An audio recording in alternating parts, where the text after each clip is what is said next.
ಅಧ್ಯಕ್ಷೀಯ ಭಾಷಣ ಅಂತ ಕೊನೆ ಕೊಟ್ಬಿಟ್ಟಿದ್ರಿ, ಕಷ್ಟದ ಕೆಲಸ. ನಾಗರಿಕರು ಮಾತಾಡಿದ್ದಾರೆ, ಸಿಬ್ಬಂದಿಗಳು ಮಾತಾಡಿದ್ದಾರೆ, ಸಹೋದ್ಯೋಗಿಗಳು ಮಾತಾಡಿದ್ದಾರೆ. ಡಿಫಿಕಲ್ಟ್ ಟಾಸ್ಕ್, ಸ್ಟಿಲ್ ಮ್ಯಾನೇಜ್ ಮಾಡ್ತೇನೆ.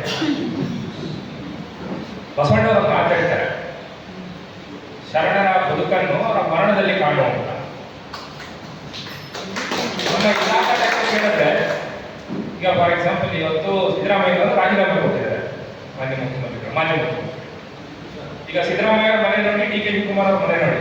ಡಿ ಕೆ ಶಿವಕುಮಾರ್ ಅವ್ರ ಮನೆ ಹತ್ರ ಜಾಸ್ತಿ ಜನ ಇರ್ತಾರೆ, ಯಾಕಂದ್ರೆ ಫೋಟೋ ಇತ್ತು. ಮಹಾಬಲೇಶ್ವರಿ ಮತ್ತು ರಿಟೈರ್ ಆಗ್ತಾ ಇದ್ದಾರೆ, ನಾಳೆಯಿಂದ ಅವರಿಂದ ಜನಕ್ಕೆ ಉಪಯೋಗ ಇಲ್ಲ. ಆದ್ರೂ ನಾಗರಿಕರು ಒಂದು ಆತ್ಮೀಯತೆಯಿಂದ ಬಂದ್ಬಿಟ್ಟು ನೀವು ಥ್ಯಾಂಕ್ಸ್ ಹೇಳೋಣ, ವಿಶ್ ಮಾಡೋಣ ಅಂತ ಹೇಳ್ತಾರಲ್ಲ, ಅದೇ ಮಾಡಿರ್ತಕ್ಕಂಥ ನಿಜವಾದ ಸಂಪಾದನೆ. ಇವತ್ತೆಲ್ಲ ಬಂದವರೆಲ್ಲ ಉತ್ಪ್ರೇಕ್ಷೆ ಮಾಡಿ ಅವ್ರು ಹೊರಬೇಕು ಅಂತ ಯಾರು ಬಂದಾರಲ್ಲ, ಇದೆಲ್ಲ ಜೆನ್ಯೂನ್ ಕ್ರೌಡೆ. ರಾಜಕೀಯ ಕಾರ್ಯಕ್ರಮಗಳಲ್ಲಿ ದುಡ್ಡು ಅಂತ ಕ್ರೌಡೆ ಎಲ್ಲ ಇದೆ. ಅವರಲ್ಲಿ ನಿಸ್ವಾರ್ಥ ರೀತಿಯಿಂದ ಸೇವೆ ಸಲ್ಲಿಸಿದ್ದಾರೆ. ಅದಕ್ಕೆ ರಿಟರ್ನ್ ಆಗಿ ಅವರ ಒಂದು ವಿಶ್ವಾಸ ತಿಳಿಸಲಿಕ್ಕೆ ಜನ ಬಂದಿದ್ದಾರೆ. ಸೊ ನಾನು ಇಲ್ಲಿ ಬಂದು ಒಂದು 8 ತಿಂಗಳಾಯಿತು. ಮಹಾಬಲೇಶ್ ನಾಯಕ್ ಅವ್ರ ಜೊತೆ ಒಡನಾಟ ಎಕ್ಸ್ಪ್ಲೈನ್ ಮಾಡಬೇಕು ಅಂತಂದ್ರೆ, ಸಹೃದಯರು, ಕ್ರಿಯಾಶೀಲರು, ಒಂದು ಬಂಡೆಯನ್ನು ಮಾತಾಡಿಸ್ಕೊಂಡು ಬರ್ತಕ್ಕಂಥ ಒಂದು ಕೆಪಾಸಿಟಿ ಇರ್ತಕ್ಕಂಥ ವ್ಯಕ್ತಿ. ವಯಸ್ಸಿನಲ್ಲಿ ಚಿಕ್ಕವರಾದ್ರೆ ಎಂತದ ತಮ್ಮ ಅಂತಾರೆ, ಸ್ವಲ್ಪ ವಯಸ್ಸಾದರೆ ಯಜಮಾನ್ರೆ ಅಂತಾರೆ. ಅವರಿಂದ ಸುಮಾರು ವಿಚಾರ ಕಲ್ತಿದ್ದೀನಿ, ನನ್ನಿಂದ ಕಲ್ತಿದ್ದೀನಿ ಅಂತ ಅವ್ರು ಹೇಳಿದ್ರು.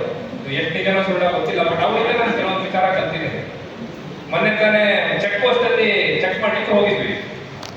ನಮ್ಮ ಸಿಬ್ಬಂದಿಗಳು ಏನ್ ಮಾಡಿದ್ರು, ಒಂದು ಕಾರ್ ಹೋಗ್ತಾ ಇತ್ತು, ಯಾರೋ ಗೊತ್ತಿದ್ದ ವ್ಯಕ್ತಿ, ಅದು ಮಹಾಬಲೇಶ್ ಅವರಿಗೆ ಗೊತ್ತು ಆ ವ್ಯಕ್ತಿ ಕಾರ್ ಡ್ರೈವ್ ಮಾಡ್ತಿದ್ದಾರೆ ಯಾರೋ ಅಂತ.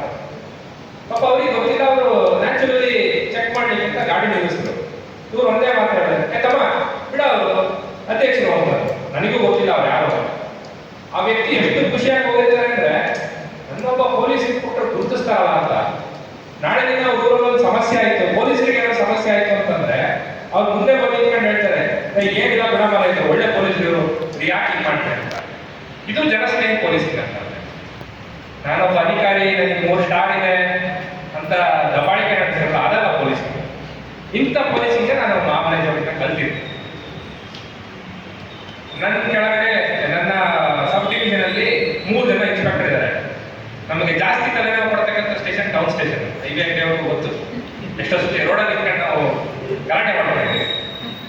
ಸೊ ಮಧ್ಯರಾತ್ರಿ ಆಗಿರಲಿ ಏನಾದರೂ ಇಶ್ಯೂ ಇತ್ತು ಅಂತಂದ್ರೆ ಮಹಾಬಲೇಶ್ ಅವ್ರಿಗೆ, ಸಂತೋಷ್ ಅವ್ರಿಗೆ ಫೋನ್ ಮಾಡಿದ್ರೆ, ಅವ್ರು ಜ್ಯೂರಿಸ್ಟಿಕ್ಷನ್ ಅಲ್ಲ ಅಂತ ಕೂಡ ಜ್ಯೂರಿಸ್ಟಿಕ್ಷನ್ ಸ್ಟಾಫ್ ಬರೋಕ್ಕಿಂತ ಮುಂಚೆ ಅವ್ರು ಬಂದು ನಿಂತ್ಕೊಂಡಿರ್ತಾರೆ.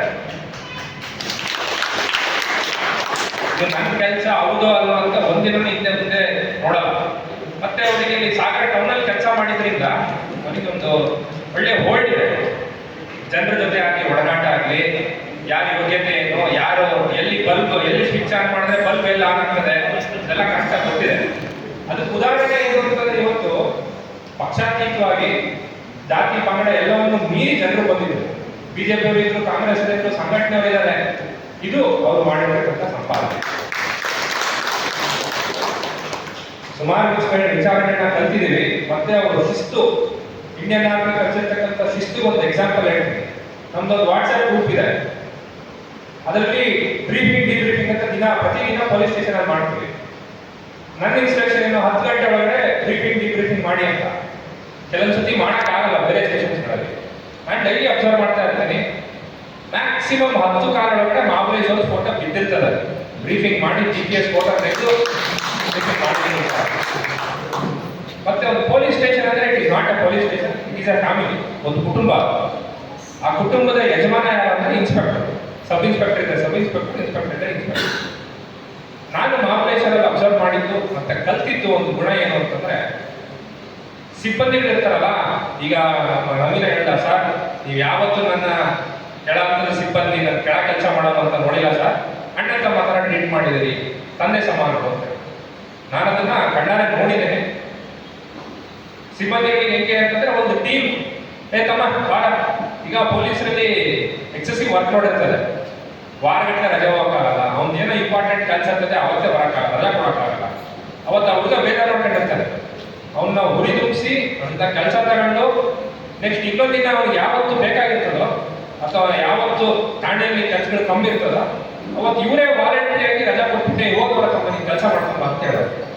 ಹಾಗೆ ಸಾಗರ ಗ್ರಾಮಾಂತರ ಸ್ಟೇಷನ್ನ ಒಂದು ನಾನು ನೋಡಿದಾಗ ಎವ್ರಿವೇರ್ ಇಯರ್ಸ್ ಸೇಮ್ ಜಾಬ್ ಎಲ್ಲ ಕಡೆ ಅದೇ ರೀತಿ ಕೆಲಸ ಮಾಡಿರ್ತಾರೆ.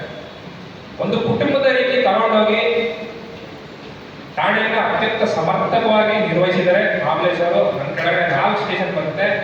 ಅತಿ ಕಡಿಮೆ ಹೆಡ್ಡೇಕ್ ಇರ್ತಕ್ಕಂಥದ್ದು ಸಾಗರ ಗ್ರಾಮಾಂತರ ನನ್ನ ಸೇವಾವಧಿಯಲ್ಲಿ ಅತಿ ಕಡಿಮೆ ವಿಸಿಟ್ ಕೊಟ್ಟಿರೋದು ಅದೇ ಸ್ಟೇಷನ್. ಮತ್ತು ಮಹಾಬಲೇಶ್ ಇದ್ರೆ ನನಗೆ ಒಂದು ಕಾನ್ಫಿಡೆನ್ಸ್, ಮಹಾಬಲೇಶ್ ಇದ್ರೆ ಅವ್ರು ನೋಡ್ಕೊಳ್ತಾರೆ. ನಾನು ಏನಾದರೂ ಹೆಡ್ ಕ್ವಾರ್ಟರ್ ಹೋಗುವಾಗ ರಜೆ ಮೇಲೆ ತರುವಾಗ ಒಂದ್ಸತಿ ಫೋನ್ ಹಾಕ್ತೀನಿ, ನೀವು ಇರ್ತೀರಾ? ಕೆಲವೊಂದ್ಸತಿ ಅವರು ಅದೇ ಟೈಮ್ ರಜೆ ಹೋಗಿ ಪ್ಲಾನ್ ಹಾಕಿರ್ತಾರೆ. ಸರ್ ನಿಮಗೆ ರಜೆ ಸಿಗೋದು ಕಷ್ಟ ಸರ್, SP ಸಾಹೇಬ್ ಅಂತ ಹೇಳ್ಬೇಕು, ನೀವು ಹೋಗಿ ಬನ್ನಿ ಸರ್, ನೀವು ಹೋಗಿ ಬಂದ್ರೆ ನಾನು ಹೋಗ್ತೀನಿ, ನೀವು ಹೋಗಿ ಬನ್ನಿ, ನಿಮ್ಮ ಅನುಪಸ್ಥಿತಿಯಲ್ಲಿ ನಾನು ಇಲ್ಲಿ ನೋಡ್ಕೊಳ್ತೀನಿ. ಸೊ ಒಬ್ಬ SP-ಗೆ ಅವ್ರ ಕೆಳಗಡೆ DYSP-ಗಳು ಚೆನ್ನಾಗಿ ಕೆಲಸ ಮಾಡಿದ್ರೆ ಅದಕ್ಕಿಂತ ನೆಮ್ಮದಿ ಏನಿಲ್ಲ. ಬಟ್ DYSP-ಗೆ ಅವ್ರ ಕೆಳಗಡೆ ಇರ್ತಕ್ಕಂಥ ಇನ್ಸ್ಪೆಕ್ಟರ್ ಸಬ್ ಇನ್ಸ್ಪೆಕ್ಟರ್ಗಳು ಚೆನ್ನಾಗಿ ಕೆಲಸ ಮಾಡಿದ್ರೆ ಅದಕ್ಕಿಂತ ಭಾಗ್ಯ ಇನ್ನೊಂದಿಲ್ಲ. ಆ ವಿಚಾರದಲ್ಲಿ ನಾನು ಭಾಗ್ಯಶಾಲಿ ಅಂತಲೇ ಭಾವಿಸ್ತೀನಿ. ಸಂತೋಷ್ ಇರ್ಬೋದು, ಪುಲ್ಲಯ್ಯ ಆಗಿರ್ಬೋದು, ಮಹಾಬಲೇಶ್ ಆಗಿರ್ಬೋದು, ಒಳ್ಳೆ ಅಧಿಕಾರಿಗಳು. ಸೊ ಅವ್ರ ಜೊತೆ ಕೆಲಸ ಮಾಡಿರ್ತಕ್ಕಂಥ 7-8 ತಿಂಗಳು ನಾನು ಅವರಿಂದ ಸುಮಾರು ವಿಚಾರಗಳನ್ನ ಕಲ್ತಿದ್ದೇನೆ. ಸೊ ಅದಕ್ಕೆ ನನ್ನ ಕಡೆಯಿಂದ ಒಂದು ವೈಯಕ್ತಿಕವಾಗಿ ಧನ್ಯವಾದಗಳನ್ನು ತಿಳಿಸ್ತಾ, ಒಂದು 21 ವರ್ಷ ನಮಗೆ ಈಸಿ ಕೊಟ್ಟಿದ್ದೀವಿ. ವಸ್ತುನ ಒಂದೇ ಪೀಸಲ್ಲಿ ಸುಸ್ಥಿತಿಯಲ್ಲಿ ನಾನೇನು ಮಾಡಿದ್ದಕ್ಕೆ ಭಗವಂತನ ಸೊ ಪೊಲೀಸ್ ಇಲಾಖೆಯಲ್ಲಿ ಹೆಂಗಾಗುತ್ತೆ ಅಂದ್ರೆ ಕೆಲವೊಂದ್ಸತಿ ಪೇರೆಂಟ್ ಆಬ್ಸೆಂಟ್ ಇರ್ತಾರೆ, ತಾಯಿನೇ ಮನೆ ಎಲ್ಲ ಜವಾಬ್ದಾರಿಗಳನ್ನು ನಿರ್ವಹಿಸಿರ್ತಾರೆ. ಸೊ ಇನ್ನೊಂದು ಆಗಲ್ಲ. ನಾನು ನಿಮಗೆ ಕೂತ್ ಮಾತಾಡ್ತಾ ಇದ್ದೆ, ಏನ್ ಮಾಡ್ತೀನಿ ಮಾಮಲೇಶ್ ರಿಟೈರ್ ಆದ್ಮೇಲೆ? ಸರ್ ಸ್ವಲ್ಪ ಜಮೀನಿದೆ ಸರ್, ತೋಟ ಮಾಡ್ತೀನಿ. ಈ ಪುಸ್ತಕ ಓದೋ ಅಭ್ಯಾಸ ನನಗೆ ಜಾಸ್ತಿ ಗೊತ್ತಿರಲಿಲ್ಲ, ಇವತ್ತೇ ಗೊತ್ತಾಗಿದೆ. ನಂದು UPSC ಕ್ಲಿಯರ್ ಆದ್ಮೇಲೆ ನಾನು ಕೇರಳಕ್ಕೆ ಹೋಗಿದ್ದೆ. ಒಂದು UPSC ನೆಕ್ಸ್ಟ್ ಇಂಟರ್ವ್ಯೂ ಕೊಡೋಕೆ ಒಂದು ಇಂಟರ್ವ್ಯೂ ತಗೊಳ್ಳಿಕ್ಕೆ ಹೋಗಿದ್ದೆ. ಅಲ್ಲಿ ಕೇರಳ ರಿಟೈರ್ಡ್ ಚೀಫ್ ಸೆಕ್ರೆಟರಿ ಅವ್ರನ್ನ ಭೇಟಿ ಮಾಡಿದೆ. ಒಂದು 5 ಜನದ ಪ್ಯಾನಲ್ ಅಲ್ಲಿ ನಾನು ಒಬ್ಬ ಪ್ಯಾನಲ್ ಮೆಂಬರ್ ಆಗಿದ್ದೆ. ಅವ್ರಿಗೆ ಗೊತ್ತಿಲ್ಲ ನಾನು IPS ನಾನು ಪ್ಯಾನಲ್ ಅಲ್ಲಿ ಇದ್ದೀನಿ ಅಂತ. ಸೊ UPSC ಇಂಟರ್ವ್ಯೂ ಕೊಡಕ್ಕೆ ಬಂದಿದ್ದ ಒಬ್ಬ ಅಭ್ಯರ್ಥಿನ ಕೇಳ್ತಾ ಇದ್ರು, ನಿಮ್ ಪ್ರಿಫರೆನ್ಸ್ ಏನು, IAS IPS ಇರ್ತದೋ? ಹಿಂಗೆ ಮಾತಾಡ್ತಾ ಇರೋದು ಅವ್ರು ಆಫ್ಟರ್ ಇನ್ಫಾರ್ಮ್ ಆಗಿ ಒಂದು ರಿಮಾರ್ಕ್ ಮಾಡಿದ್ರು, ನನಗೆ IPS ಇಷ್ಟ ಇಲ್ಲ ಅಂತ ಅವರು ಇನ್ಫಾರ್ಮ್ ಆಗಿ ರಿಮಾರ್ಕ್ ಮಾಡ್ತಾರೆ. ನಾನು ಸುಮ್ಮನೆ ಕೇಳಿಸ್ಕೊತೀನಿ. ಅವಾಗ ಪಕ್ಕದಲ್ಲಿ ಇನ್ನೊಬ್ರು ಫಾರೆಸ್ಟ್ ಸರ್ವಿಸ್ ಆಫೀಸರ್ ಇದ್ದಾರೆ, IFS ಅವರು. ಅವ್ರು ಸ್ವಲ್ಪ ತಿಳಿತಾರೆ, ನನ್ನ ಬಡಿ ಸಾರ್ ಇಲ್ಲಿ ಒಬ್ಬರು IPS ಆಫೀಸರ್ ಇದ್ದಾರೆ, ಯಾಕೆ ನನ್ನ ಆಯ್ತು ಸುಮ್ಮನೆ. ಆಮೇಲೆ ನಾವು ಲಂಚ್ಗೆ ಹೋಗ್ತೀವಿ. ಹೋದಾಗ ಕೇಳಿದೆ, ಸರ್ ಯಾಕೆ ಸರ್ ಅಂತಂದ್ರಿ IPS ಆಫೀಸರು, IPS ಸರ್ವಿಸ್ ಅಂದ್ರೆ ನನಗೆ ಇಷ್ಟ ಇಲ್ಲ ಅಂತ ಯಾಕೆ? ಯಾಕಂದ್ರೆ ನಾನು IPS ಆಗೋದು ಇದೆ ಅಂತ ಗೊತ್ತಿತ್ತಲ್ಲ, ನನಗೆ ಒಳಗಡೆ ಎಲ್ಲ ಭಯ, ಇದೇನಪ್ಪ ಹಿಂಗಾಯ್ತು. ಈ ಸೈಡ್ UPSC ಪ್ರಿಪರೇಷನ್ ಮಾಡುವಾಗ ಸೂರ್ಯನ ಕೆಳಗಡೆ ಏನೇನಿದೆ ಎಲ್ಲದನ್ನೂ ಓದ್ತೀವಿ. ಇಂಟರ್ವ್ಯೂಗೆ ಹಿಂಗೆ ಹೇಳ್ತಾರೆ, ಇಂಟರ್ವ್ಯೂ ಏನ್ ಕೇಳ್ಬೋದು ಪ್ರಶ್ನೆ ಅಂತಂದ್ರೆ ಸೂರ್ಯನ ಕೆಳಗಡೆ ಏನೇನು ಇದೆಯೋ ಅದೆಲ್ಲ ಕೇಳ್ಬೋದು ಅಂತ ಹೇಳ್ತಾರೆ. ಸೊ ಎಲ್ಲದ್ರ ಬಗ್ಗೆ ಓದಿರ್ತೀವಿ. ಇಲಾಖೆಗೆ ಬಂದ್ಮೇಲೆ ಏನಾಗ್ಬಿಡುತ್ತೆ, ಬರೇ ಪೊಲೀಸಿಂಗ್ ಬಗ್ಗೆ ಕಾನ್ಸಂಟ್ರೇಟ್ ಮಾಡಕ್ಕೆ ಶುರು ಮಾಡ್ತೀವಿ. ಲಾಠಿ ಇಟ್ಕೊಂಡು ದಂಡ ಚಲಾಯಿಸೋದನ್ನು ಕಲಿತೀವಿ. ಸೊ ನಮ್ಮ ಇತರ ಹವ್ಯಾಸಗಳನ್ನ ಪುಸ್ತಕ ಓದಕ್ಕಂತ ಒಂದು ಅಭ್ಯಾಸ ಆಗಲಿ, ಅಥವಾ ಕೆಲವೊಬ್ಬರಿಗೆ ಪೇಂಟಿಂಗ್, ಇನ್ನೊಂದು ಯಾವುದೋ ಒಂದು ಫೈನ್ ಆರ್ಟ್ಸ್, ಅದನ್ನ ಮಾಡಲಿಕ್ಕೆ ಕೆಲವೊಂದ್ಸತಿ ಸಮಯದ ಅಭಾವ ಆಗಿರ್ತದೆ. ಸೊ ನಮ್ಮ ಇಂಟ್ರೆಸ್ಟ್ ನಾವು ಪರ್ಸ್ಯೂ ಮಾಡ್ಲಿಕ್ಕೆ ಆಗಲ್ಲ. ಸೊ ಆ chief secretary, retired chief secretary ಅಂದ್ರೆ ನಾನು ನನ್ನ ಪ್ಯಾಷನ್ಸ್ನ ಅಬ್ಸರ್ವ್ ಮಾಡಿದ್ದೀನಿ ಓವರ್ ಪೀರಿಯಡ್ ಆಫ್ ಟೈಮ್. ನಾನು ಫಸ್ಟ್ ಲವಾಸದಲ್ಲಿ ಟ್ರೈನಿಂಗ್ ಮಾಡಿದೆ, ಅವ್ರು ನನ್ನ ಫ್ರೆಂಡ್ಸ್ ಆಗಿದ್ರು. ನಾನು ರಿಟೈರ್ ಆಗಿದ್ದೆ, ಅವರು ರಿಟೈರ್ ಆಗಿದ್ದಾರೆ. ಅವರು ಎಲ್ಲ ಒಂದ್ ಕಡೆ ಪೊಲೀಸರು ಸ್ವಲ್ಪ ಹಾರ್ಡನ್ನು ಅಂದ್ರೆ ಗಟ್ಟಿ ಆಗ್ಬಿಟ್ಟಿದ್ದಾರೆ, ಅವ್ರು ತಮ್ಮಲ್ಲಿದ್ದಂತ ಸಾಫ್ಟ್ನೆಸ್ನ ಕಳ್ಕೊಂಡಿದ್ದಾರೆ.